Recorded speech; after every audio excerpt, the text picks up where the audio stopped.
আপনারা জানেন সারা রাজ্যে আজকে ত্রিপুরা প্রদেশ কংগ্রেসের তরফ থেকে সাম্প্রতিক বন্যা এবং ধসে আম জনসাধারণের যে ব্যাপক ক্ষয়ক্ষতি হয়েছে, বিশেষ করে কৃষক, চাষি, পশুপালক, শ্রমজীবী অংশের মানুষ, মৎস্যজীবী দারুণভাবে ক্ষতিগ্রস্ত। ডাবল ইঞ্জিনের সরকার আমরা প্রায় শুনি। এই ডাবল ইঞ্জিনের সরকার যে প্রধান সরকার, কেন্দ্রীয় সরকার, আজকের তারিখ পর্যন্ত এক নয়া পয়সা বন্যা ক্ষতিগ্রস্তদের স্বার্থে রাজ্য সরকারকে দেয়নি।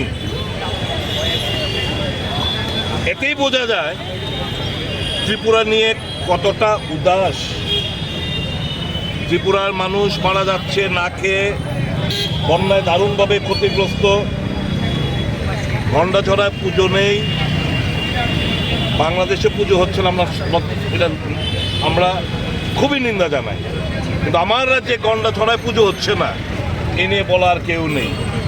আমার রাজ্যে কৃষক, মৎস্যজীবী, চাষিরা নিদারুণ কষ্টের মধ্যে রয়েছে, তাদের কথা শোনার কেউ নেই। কংগ্রেস এই সমস্ত মানুষের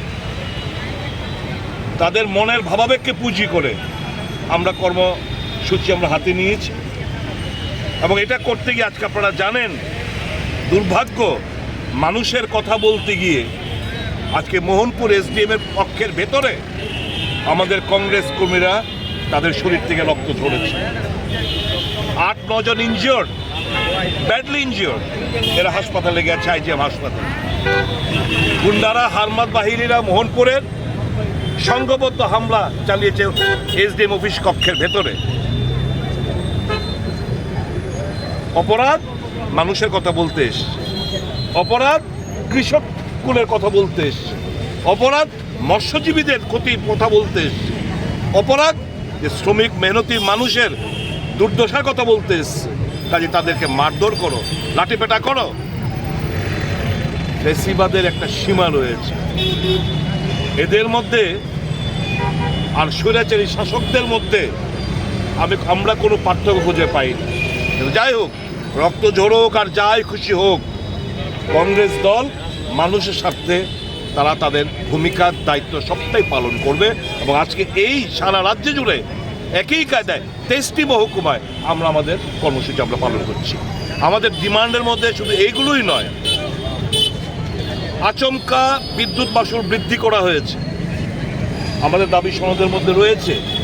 এবং এগুলো to the chief secretary through SDM, কি বিদ্যুৎ মাশুল বৃদ্ধি অন্তত 1 বছর তোমরা স্থগিত রাখার সিদ্ধান্ত। বিদ্যাজ্যোতি প্রকল্পের যে টাকা, এটা প্রত্যাহার করো।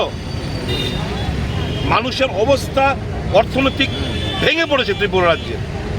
অর্থনৈতিক চাঙ্গা করতে গেলে মানুষের কাছে টাকা পৌঁছতে হবে, সেই রাস্তাটা খোঁজার চেষ্টা করছি আমরা। এই দাবিগুলো নিয়েই আমাদের আন্দোলন। আমরা এখন এসডিএম অফিস পক্ষে সদর জেলা সভাপতির নেতৃত্বে ওখানে গিয়ে ডেপুটেশন প্রদান করা হবে।